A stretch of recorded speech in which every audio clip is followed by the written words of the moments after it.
For this brake controller install, I'm going to mount it right up here, just so it's still within reach and I can still press it, still read it. And I've tested it when I push the e-brake in, it doesn't obstruct.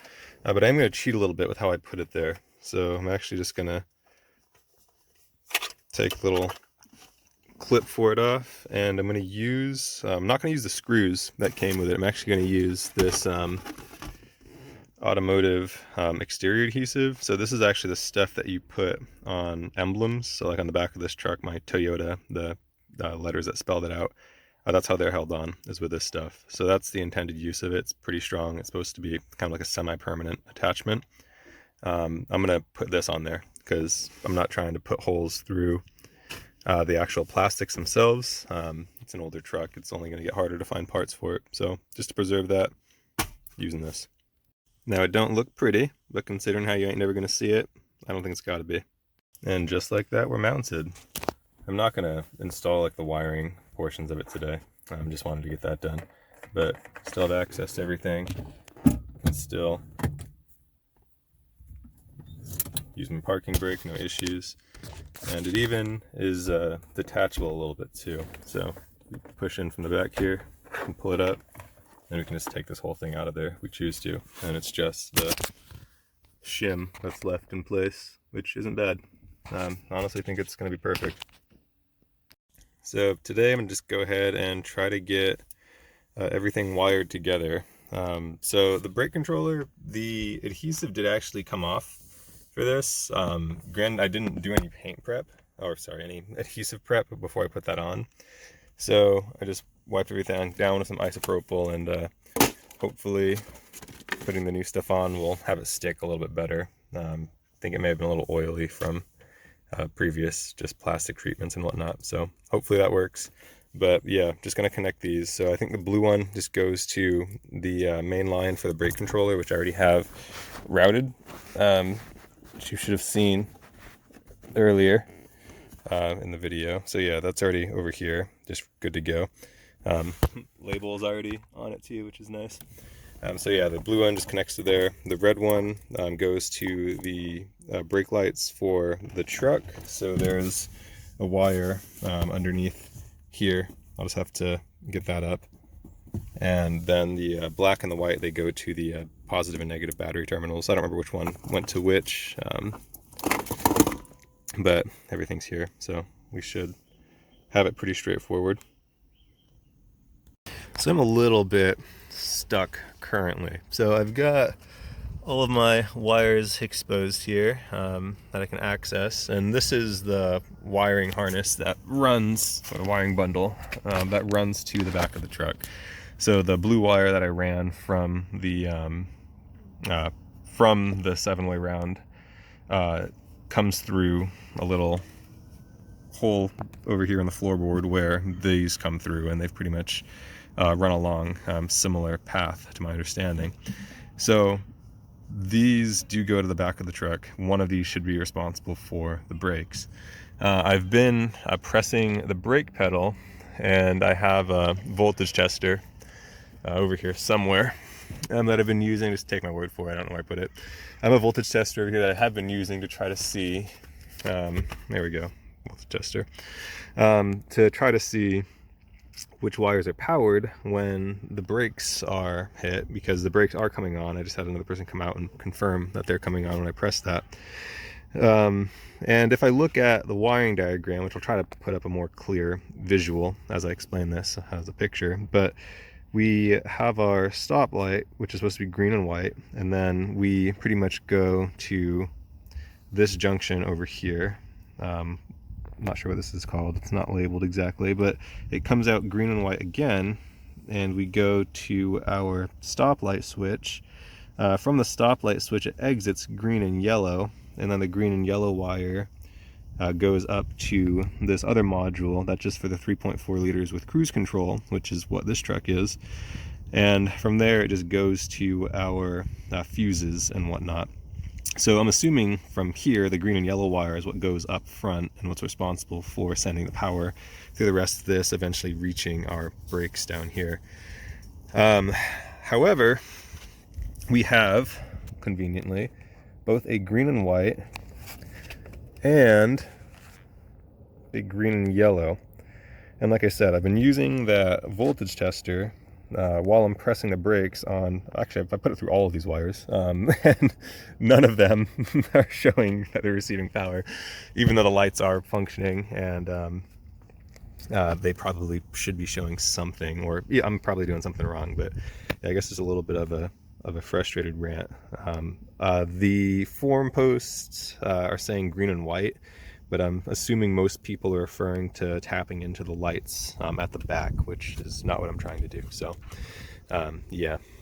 So now I'm trying to test for direct current for voltage here of our brake pedal. This is the green and yellow wire. When I press the brakes, I don't have any change. I set it to amperage, and we do get some number fluctuation with amperage, but it's pretty all over the place. Like, it goes up, usually, last time it was going up between like 0.38 and 0.46, but when you press the brakes, it didn't really do anything. I mean, it just kept fluctuating like normal. So brakes depressed, brakes not depressed, depressed, not depressed. So the numbers jump around like they would either way. So let me get that around the green and white and see if we have any differences. So wrapped around the green and white, got it in our amperage setting here. It's doing the same thing the other one was doing with the amperage. It's kind of bouncing all over the place, but it's a little more variable. So when we actually hit the brake, it's going to be hard to see, it's a funky angle, but when you hit the brake, it goes up by like a whole number. It goes from 1.5 to like 2.5. I guess 2.2, but 2.5-ish. And you can see it drop right down when we are off the brakes. Yeah, so I'm pretty sure it's our green and white wire that we want. I'm actually going to turn the headlights on and just actually test to see if the green and yellow has power with the headlights on, to see if that's maybe just our tail lights.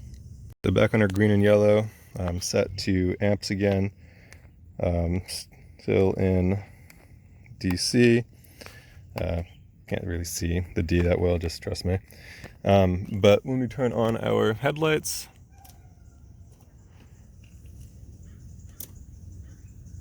nothing really happens. So I'm not entirely sure what the green and yellow wire are for, but I feel like it's safe to say that the green and white is for our brake lights. So I'm going to go ahead and tap into the green and white and have that be what powers my brakes for the truck to the brake controller. Of course, I forgot to put that on there. Now time to just get this all situated. So this isn't actually covering any break in the wire. I just put this heat shrink on there just so it's labeled. I just don't want this random tap in the main wiring harness that runs up to the front to just be a mystery to me.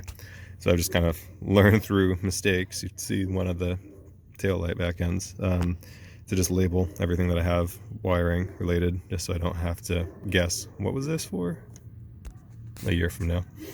So I'm just going to go ahead and put everything back, and should get sealed up pretty quick. And that's taken care of. So our wiring that we just did is like right under here, pretty much right next to where this lump is.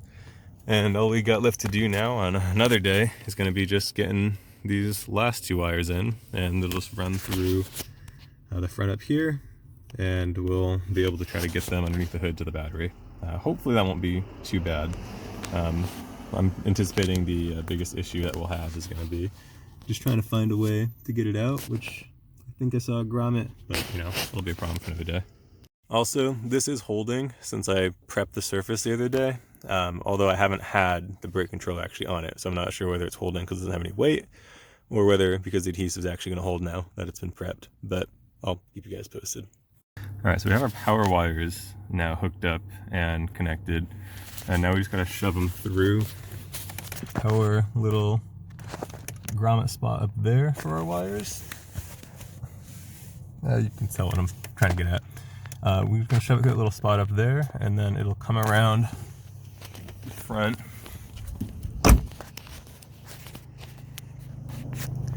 through right in here.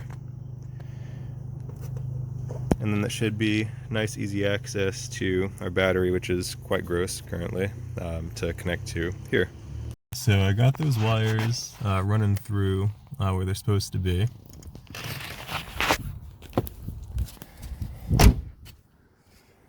Which leaves us with them coming out through here. And I have them kind of run along the path that I want them to be.